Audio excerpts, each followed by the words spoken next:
नमस्कार. ज्ञानेशांचा संदेश ही सद्गुरू श्री वामनराव पै यांची प्रवचनं आपण वाचत आहोत. आज आपण 6व्या अभंगापासून वाचायला सुरुवात करतो आहोत. अभंग 6. साधुबोध झाला नुरोनिया ठेला, ठाईच मुराला अनुभव, कापुराची वाती उजळली ज्योती, ठाईच समाप्ती झाली जैसी. मोक्षरेखे आला भाग्य विनटला, साधूचा अंकिला हरिभक्त, ज्ञानदेवा गोडी संगती सज्जनी, हरी दिसे जनी आत्मतत्वी. अभंगाचा भावार्थ: साधूंच्या संतांच्या उपदेशाचा बोध ज्याला अनुभवाने झाला तो न उरून उरतो मरतो, म्हणजे स्वतःच्या अधिष्ठानात मरून उरतो. ज्याप्रमाणे कापूर अग्नीच्या स्पर्शाने अग्निरूप होतो आणि नंतर तो अग्नीही नाहीसा होऊन त्या ठिकाणी केवळ आकाश शिल्लक राहतं, त्याप्रमाणे आत्मानुभवाचा प्रसाद झाल्यावर साधकाच्या जीवाभावाचं ब्रह्मभावात रूपांतर होतं आणि शेवटी तो ब्रह्मभावसुद्धा विलयाला जाऊन केवळ नाम तेवढं शिल्लक राहतं. जो साधूंचा अंकित आहे, त्यांच्या उपदेशाप्रमाणे वागणारा आहे, अशा हरिभक्तालाच मोक्ष मिळण्याचं भाग्य मिळतं. ज्ञानेश्वर महाराज म्हणतात, ज्याला संत संगतीची गोडी लागली त्यालाच हरी सर्वत्र भरलेला आहे असा अनुभव प्राप्त होतो. थोडक्यात स्पष्टीकरण: साधुबोध झाला नुरोनिया ठेला, ठाईच मुराला अनुभव. साधू संत किंवा सद्गुरू उपदेश सर्वांनाच करतात, पण त्या उपदेशाचा बोध मात्र थोड्यांनाच होतो. हा बोध 2 प्रकारचा असतो. एक तर्काच्या अधिष्ठानावर झालेला समजुतीचा बोध आणि दुसरा अनुभवाच्या अधिष्ठानावर झालेला प्रत्यक्ष बोध. या 2 बोधातील अंतर 2 ध्रुवांइतकं आहे. हे अंतर तोडण्यासाठी संत मायबाप आपल्याला साधना करायला सांगतात. सर्व साधनांचं सार म्हणजे भगवन नाम. या नामदेवाच्या अखंड उपासनेने, उच्चाराने साधकाच्या बुद्धीत प्रकाश पडतो, त्याची प्रज्ञा जागृत होते आणि त्याला आपल्या खऱ्या स्वरूपाचा बोध होतो. या बोधालाच आत्मानुभव असं म्हणतात. या अनुभवाने साधक जीवाभावाने मरतो आणि आत्मरूपाने उरतो. या स्थितीचं वर्णन ज्ञानेश्वर महाराज कापुराचा दृष्टांत देऊन करतात. कापुराची वाती उजळली ज्योती, ठाईच समाप्ती झाली जैसी. ज्याप्रमाणे कापुराला अग्नीचा स्पर्श झाला की तो अग्निरूप होतो आणि शेवटी अग्निसुद्धा नाहीसा होऊन केवळ आकाश शिल्लक राहतं, त्याप्रमाणे जीवाला आत्मानुभवाचा स्पर्श झाला की त्याच्या अहमभावाचं सोहमभावात रूपांतर होतं आणि त्याच्या जीवभावाचा लोप होऊन त्याच्या ठिकाणी आत्मभाव उदयाला येतो. मी देह आहे हा अहंकार जातो आणि मी आत्मा आहे ही स्मृती जागृत होते. परंतु ही स्मृती ही एक प्रकारची विकृतीच होय. एखाद्या पुरुषाने मी पुरुष आहे असं स्मरण करीत राहणं किंवा दुसऱ्यांना तसं सांगणं म्हणजे ती शुद्ध विकृतीच होय. कारण आपण जे खरोखरीचे आहोत त्याची स्मृती असण्याची तरी काय जरूर आहे. तात्पर्य: आत्मानुभव झालेल्या साधकाच्या ठिकाणी काही काळ मी आत्मा आहे हा भाव स्फुरत राहतो, पण शेवटी हा भावसुद्धा स्वरूपात मुरतो आणि केवळ नाम तेवढं शिल्लक राहतं. बीज आणि फळ हरीचे नाम असे तुकाराम महाराज म्हणतात. त्याचं कारण हेच होय. हे नाम साक्षात स्फुरद रूप परब्रह्म चिदाकाश आहे असं नामधारकाला प्रत्यक्ष दिसतं. म्हणून नामदेव महाराज म्हणतात, नामा म्हणे नाम ओंकाराचे मूळ, परब्रह्म केवळ रामनाम. ज्ञानेश्वर माऊलीने हरिपाठात म्हटलं आहे, ज्ञानदेव पुसे निवृत्तीची चाड, गगनाहुनी वाढ नाम आहे. वर सांगितलेली स्थिती हाच संतांचा मोक्ष होय आणि या मोक्षाने विनटण्याचं भाग्य जो संतांना शरणागत आहे अशा हरिभक्तालाच प्राप्त होतं. मोक्षरेखे आला भाग्य विनटला, साधूचा अंकिला हरिभक्त. ज्ञानेश्वर महाराज सांगतात की संत संगतीने संतांना पूर्ण शरण गेल्यामुळे साधकाला मोक्षाचा लाभ तर होतोच, पण शिवाय हरी आत आणि बाहेर सर्वत्र भरून राहिलेला आहे असं दिसण्याचं परम भाग्यसुद्धा प्राप्त होतं. ज्ञानदेवा गोडी संगती सज्जनी, हरी दिसे जनी आत्मतत्वी. संत संगतीच्या गोडीची खूण म्हणजे भगवन नामाची आवड. आवडीने आणि भावाने नामस्मरण करणाऱ्या साधकालाच वर सांगितलेला श्रेष्ठ अनुभव प्राप्त होतो. म्हणून ज्ञानेश्वर महाराज सर्वांना उपदेश करतात, हरिमुखे म्हणा, हरिमुखे म्हणा, पुण्याची गणना कोण करी. अभंग 7. पर्वताप्रमाणे पातक करणे, वज्रलेप होणे अभक्तासी, नाही ज्यासी भक्ती ते पतित अभक्त, हरिसी न भजत दैवहत. अनंत वाचाळ बरळती बरळ त्या कैचा दयाळ पावे हारी. ज्ञानदेवाप्रमाण आत्मा हा निधान सर्वाघटी पूर्ण एक नांदे. अभंगाचा भावार्थ: स्वरूपाची विस्मृती होणं, देवाचा विसर पडणं म्हणजेच पर्वता एवढं पातक करणं होय. अभक्ताला हे पातक वज्रलेप होतं. ज्यांना हरीची भक्ती नाही, जे हरीला भजत नाहीत, ते खरोखरीच पतित आणि दैवहत होत. वाचेने हरिनाम घेण्याऐवजी जे विनाकारण वाचाळता करतात आणि मनाला येईल ते बरळतात, त्यांना हरी दयाळू असला तरी कसा पावेल. ज्ञानेश्वर महाराज सांगतात, आत्मा हाच जीवाचं खरं निधान असून तोच एक सर्वत्र भरून राहिलेला आहे. हे संत वचन. हा त्यांचा सिद्धांत प्रमाण मानून तू ईश्वराची भक्ती म्हणजे नामस्मरण कर. थोडक्यात स्पष्टीकरण: पर्वताप्रमाणे पातक करणे, वज्रलेप होणे अभक्तासी. संतांचं असं सांगणं आहे की देह मी म्हणता गडे कोटी ब्रह्महत्या. मी तत्वतः व वस्तुतः आत्मा परमात्मा असता आकाशाला पोटात ठेवणारे चिदाकाश हे माझं स्वरूप असता मी स्वतःचा संकोच करून स्वतःला देहा इतकंच मानणं, मी देह आहे असं म्हणणं म्हणजे फार मोठं पातक करणं होय. हे पापच आपल्या प्रपंचाचं मूळ आहे आणि म्हणूनच प्रपंच हा दुःखरूप झाला आहे. तुकाराम महाराज म्हणतात, अणुरेणू थोकडा तुका आकाश आहे वडा. त्याचप्रमाणे ते जीवाला उपदेश करतात, संकोचोनी कासया झालासी लहान, घेई आपोषण ब्रह्मांडाचे. वास्तविक जीवाचं स्वरूप एवढं ऐश्वर्ययुक्त असताना त्याने देहाशी तादात्म्य करून घेऊन स्वतःला देह समजणं हे जीवनाचं मोठं पाप आहे आणि त्याच्या जीवनात ताप निर्माण करायला तेच कारणीभूत आहे. या पापाचा नाश करण्याचं सामर्थ्य फक्त ईश्वर भक्तीत आहे. देवाचं मनोभावाने स्मरण करणं, प्रेमाने त्याचा आठव करणं आणि आवडीने त्याच्या नामाचं संकीर्तन करणं याचं नाव भक्ती. या भक्तीनेच भगवत कृपा होऊन साधकाची देहबुद्धीच्या महापातकापासून मुक्तता होते. त्याच्या उलट जे या भक्तीच्या मार्गाला जात नाहीत अशा अभक्तांना तेच पातक वज्रलेप होतं. त्या पातकाचं बंधन ढिलं होण्याऐवजी ते जास्त दृढ होऊ लागतं आणि त्याची पूर्ण अधोगती होते. हरीची भक्ती न करणारे आणि त्याच्या भजनाला विन्मुख असणारे हे अभक्त खरोखरच पतित आणि दैवहत होत. नाही ज्याची भक्ती ते पतित अभक्त, हरिसी न भजत दैवहत. अशी अभक्त मंडळी पुष्कळ वाचाळता करतात आणि मनाला येईल ते बरळतात, पण देवाचं नाव मात्र चुकून सुद्धा वाचेनं घेत नाहीत. उलट नामस्मरण आणि ईश्वर भक्ती करणाऱ्यांची ही मंडळी वाटेल तशी कुटाळकी आणि हवी तेवढी निंदा करतात. अशा या अभक्तांना देव दयाळू असून सुद्धा पावत नाही. अनंत वाचाळ बरळती बरळ त्या कैचा दयाळ पावे हरी. भाव तसा देव हा देवाच्या दरबारातील न्याय आहे. अभक्तांना देवाचं अस्तित्वच मान्य नसल्यामुळे त्यांना तो पावण्याचा प्रश्नच उद्भवत नाही. देव दयाळू आहे भक्तांना, कारण त्यांचा तसा भाव असतो म्हणून. ज्ञानेश्वर महाराज सांगतात, तुला जर खरा भक्त व्हायचं असेल आणि तुझ्यावर भगवंताची कृपा व्हावी असं वाटत असेल तर आत्मा परमात्मा हाच जीवाचं खरं निधान आहे, जीवाचं जीवन आहे आणि तो सर्वत्र भरून राहिला आहे. हा संतांचा सिद्धांत, अनुभव, प्रमाण मानून त्यांची भक्ती म्हणजे उपासना कर. ज्ञानदेवाप्रमाणे आत्मा हा निधान सर्वाघटी पूर्ण एक नांदे. ही उपासना करण्याचा सोपा मार्ग म्हणजे नामस्मरण. म्हणूनच ज्ञानेश्वर महाराज सर्वांना कळकळीने उपदेश करतात, हरिमुखे म्हणा, हरिमुखे म्हणा, पुण्याची गणना कोण करी. अभंग 8. संतांचे संगती मनोमार्ग गती, आकळावा श्रीपती येणे पंथे. रामकृष्ण वाचा भाव हा जीवाचा, आत्मा जो शिवाचा रामजप. एकतत्व नाम साधिती साधन, द्वैताचे बंधन न बाधिजे. नामामृत गोडी वैष्णवा लाधली, योगिया साधली जीवन कळा. सत्वर उच्चार प्रल्हादी बिंबला, उद्धवा लाधला कृष्णदाता.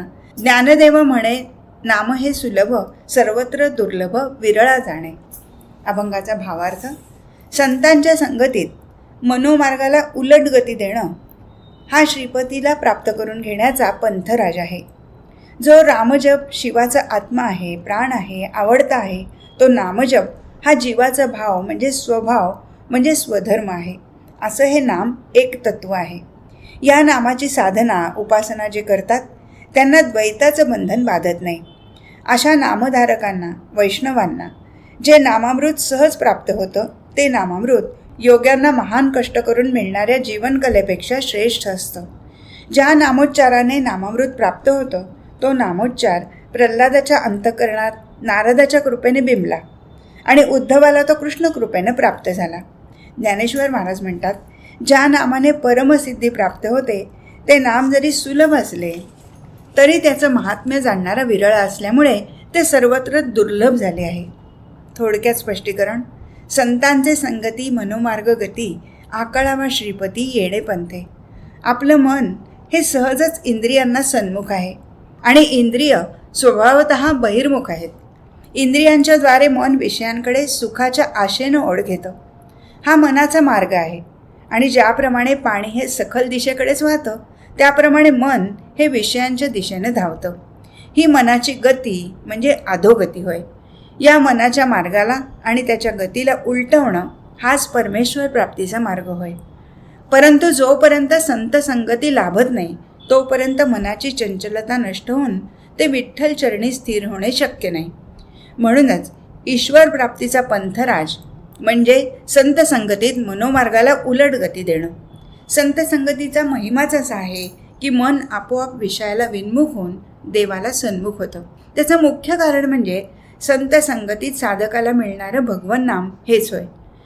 नामाने मन उरफाटे होतं, त्याची चंचलता नष्ट होते आणि ते ईश्वर चरणी स्थिर होतं. म्हणूनच एकनाथ महाराज म्हणतात, नामपाठे ज्ञान नामपाठे ध्यान नामपाठे मन स्थिर होय. जगात हे सारं नामपाठ भक्ती आणिक विश्रांती नाही नाही. वास्तविक ज्या नामाने हा लाभ होतो आणि जे रामनाम शिवाचा आत्मा म्हणजे अत्यंत आवडतं आहे ते नाम अखंड वाचेनं घेणं, स्मरणात स्फुरणं हा वास्तविक जीवाचा भाव म्हणजे स्वभाव म्हणजेच स्वधर्म होय. रामकृष्ण वाचा भाव हा जीवाचा, आत्मा तो शिवाचा रामजपो. या स्वधर्माला जीव मुकला म्हणूनच तो अखंड सुखाला आचवला. गीतेत भगवान म्हणतात, स्वधर्मे निधनं श्रेय परधर्मो भयावह. वास्तविक भगवंताच्या कुशीतून जीव आकाराला आला म्हणून तो जीवाचा मायबाप आहे. या मायबापाचे अखंड स्मरण असणं हा जीवाचा स्वधर्म आहे. परंतु जीवाने हा स्वधर्म सोडला आणि विषयाचा ध्यास घेऊन परधर्म स्वीकारला. त्याची परिणिती जीवाच्या अधोगतीत झाली आणि तो अंतर्बाह्य दुःखरूप झाला. त्याला परधर्मापासून परावृत्त करून स्वधर्माची दीक्षा देणं हेच संतांचं काम. हे काम संत साधकाला नाम देऊन करतात. नामाच्या उच्चाराने जीवाच्या ठिकाणी मायबापाची, विठ्ठल रखुमाईची स्मृती जागृत होते. देवाचं स्मरण अंतःकरणात अखंड स्फुरू लागतं आणि जीव स्वधर्मारूढ होतो. असं हे नाम हे एक तत्व आहे, ते साक्षात परब्रह्म आहे. एकतत्व नाम साधिती साधन द्वैताचे बंधन न बाधिजे. नामासंबंधी अशी निष्ठा ठेवून जो नामस्मरणाची साधना करतो त्याला द्वैताचं बंधन बाधत नाही. द्वैत जीवाला बाधतं. वास्तविक द्वैत हे अद्वैताचं क्रीडांगण असून अद्वैत हे द्वैताचं विश्रामधाम आहे. अद्वैताच्या पायावरच द्वैताचं मंगल मंदिर उभारलेलं आहे. द्वैत हे अद्वैताचा आकार आहे. ज्ञानेश्वर महाराज अमृतानुभवात म्हणतात, द्वैत दशेचे अंगण अद्वैत मोळगे आपण भेदू तव तव दूण अभेदासी. पण हा बोध नामस्मरणाच्या एकनिष्ठ साधने वाचून साधकाच्या ठिकाणी उमटत नाही. नामाच्या उपासनेने चित्ताचं चैतन्य होऊन विश्व म्हणजे प्रभूचा चिद्विलास असा बोध साधकाला होतो. नामाच्या उपासनेने चित्ताचं चैतन्य होऊन विश्व म्हणजे प्रभूचा चिद्विलास असा बोध साधकाला होतो. या बोधाने जीवाला द्वैताचं बंधन तर नाहीच राहत, पण उलट द्वैताच्या द्वारे तो अद्वैताचा भोग घेत राहतो. हा भोग घेण्याची प्रत्यक्ष प्रक्रिया म्हणजे नामामृताचं सेवन. नामामृत गोडी वैष्णवा लाधली योगिया साधली जीवन कळा. नामाच्या द्वारे ज्याची वृत्ती विष्णुरूप झाली अशा वैष्णवालाच या नामामृताचं सेवन करण्याचं भाग्य प्राप्त होतं. मोठ्या कष्टाने योग्याला जीवनकला सहस्रदल कमळातील अमृत मिळतं, पण नामधारकाला मात्र नामामृत सहज प्राप्त होतं. हे नामामृत योग्याच्या जीवनकलेपेक्षा श्रेष्ठ असतं. योग्याला मिळणारं अमृत त्याचा देह अनेक वर्षे टिकवून धरू शकतं. फारच झालं तर तो देहाने अमर होईल, पण नामामृताने नामधारकाला देहाच्या अंगाने प्रेमरस सेवन करता येतो. तर जीवाच्या अंगाने त्याला अमरत्वाचा बोध होतो. असं हे नाम संत किंवा भगवंत कृपेविना प्राप्त होत नाही. सत्वर उच्चार प्रल्हादी बिंबला, उद्धवा लादला कृष्णदाता. प्रल्हादाला हे भगवान नाम नारद मुनींच्या कृपेने, तर उद्धवाला तेच श्रीकृष्ण कृपेने लाभलं. ज्ञानदेव महाराज म्हणतात, या भगवान नामाचं महात्म्य जाणणारे या जगात फार थोडे लोक आहेत. ज्ञानदेव म्हणे, नाम हे सुलभ, सर्वत्र दुर्लभ विरळा जाणे. संतान वाचून इतरांना नामाचा महिमा आकळत नाही. म्हणूनच हे नाम साधनेच्या दृष्टीने जरी सुलभ असलं आणि फळ देण्याच्या दृष्टीने अद्भुत असलं तरी सर्वत्र दुर्मिळ झालेलं आहे. अशा या नामाने सर्वांनी आपलं कल्याण करून घ्यावं. म्हणून ज्ञानेश्वर महाराज उपदेश करतात, हरिमुखे म्हणा, हरिमुखे म्हणा, पुण्याची गणना कोण करी. अभंग 9. विष्णुविण जप व्यर्थ त्याचे ज्ञान, रामकृष्णी मन नाही ज्याचे. उपजवनी करंटा नेणे अद्वैत वाटा, रामकृष्णी पैठा कैसा होय. द्वैताची झाडणी गुरुविण ज्ञान, तया कैचे कीर्तन घडे नामी.